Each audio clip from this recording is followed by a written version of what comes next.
but I know that prior to you getting into all of this, all of your fitness goals that you're achieving today, you pretty much you've helped inspire people to achieve their own success, but you yourself are a success story as well. Do you want to talk about what got you to start running and where you came from before you embarked on this journey?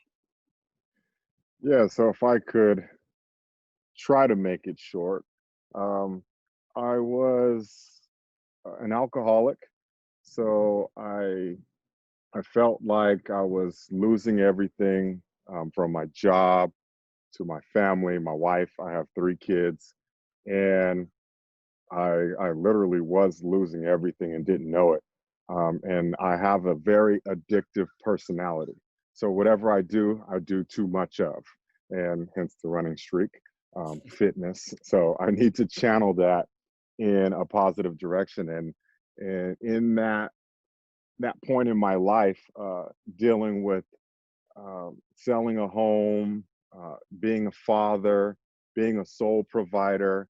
I let all those pressures get to me, and I had no outlet. I had no one to really discuss those issues with. No mentor, no one I was really looking up to that I could follow an example for.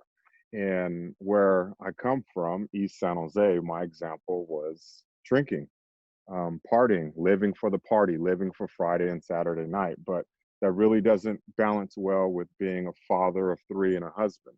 So I had to make that choice, and my wife made that choice for me. She's like, you're gone." So I was literally like sleeping in my truck, and it was humbling.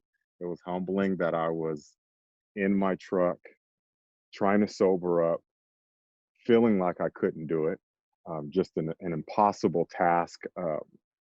Really feeling like I didn't want to be alive anymore. I didn't want to be around anymore. I wanted, and it allowed me to have empathy for these people who do something bad to themselves, who go out on a deep end or just go rock bottom harder than they were with alcohol or drugs, because you just give up. You have no way of climbing to the top out of this hole that you've dug. And so, sleeping in my car for a couple weeks and sobering up and crying and just dealing with the pain. And that's the thing with alcohol and drugs. You numb those problems, you numb the pain. And I wasn't doing that because I wanted my family back. So a couple months go by, I'm still sober. And this is a lot of where my fitness challenges come from. They come from my recovery. And I didn't go to any alcohol classes. I didn't see a counselor. I did everything on my own. I kind of winged it. I used my cell phone. I used Google and inspirational quotes and other inspiring people online. I was just digging every day, digging, and I gave myself 30-day challenge. I gave myself a 3-month challenge to get sober, and I had no idea where that was going to lead me. And eventually, it led me to saving my marriage, to becoming a better person, um, to losing weight. So I lost 10 pounds, 10 to 15 pounds by just cutting out the alcohol, because you're not eating late at night. Your habits change, and my habits changed. And with 10 pounds gone, I started at about 240. So dropping down to 230, I was like, oh man, I'm not doing anything. Um, I can only imagine what would happen if I would just try. So, in an attempt to be a better person, and so my wife could see me as a better person, because I still felt nasty inside, um, just in an attempt to fake it till you make it type of deal, I started doing this 5-minute workout that I found. There was all these guys on YouTube like 5-minute abs, 10-minute workout. You could, just wake up and do this, and I'm like, yeah, whatever. And again, just like my sobriety, I doubted it. You know, I'm like, it's never going to work. Being sober is not going to save my marriage. And that's not the problem when really it was the problem. And it just led to bigger problems, bigger issues. So I took these workouts, these body weight exercises that I found. This one was going to give you a tight core. This one was going to give you a six pack abs. This one was going to burn fat. I'm like, okay, I'm just going to create like my own little 5 minute workout. You know, that's Mhm. what this guy did. And he got a six pack. Like, so I'm sitting there with this like beer belly and just like, and I was alone, you know, I was alone and I would just go to work, come home, sleep on the couch because I still wasn't allowed to go back into the bedroom.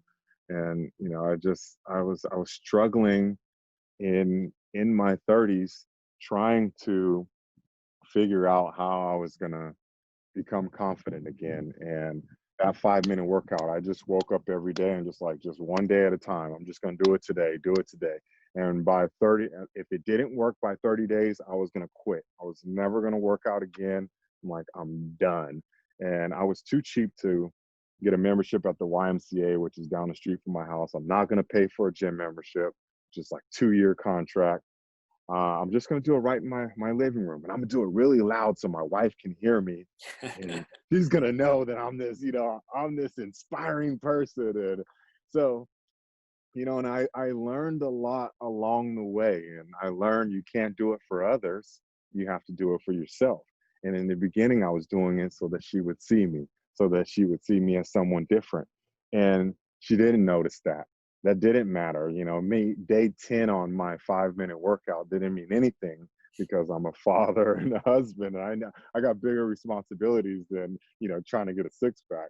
So by the end of 30 days, I didn't get the six pack, but I lost 15 pounds and I gained consistency. I gained work ethic back. I gained something. I gained confidence that, okay, if no one's watching, I feel good. I still feel good. I don't see where the 15 pounds from the working out, the 10 pounds from drinking, now I'm 25 pounds down. I don't see where it went. I still kind of feel and look the same, but the scale is telling me something different. And I just got to keep going.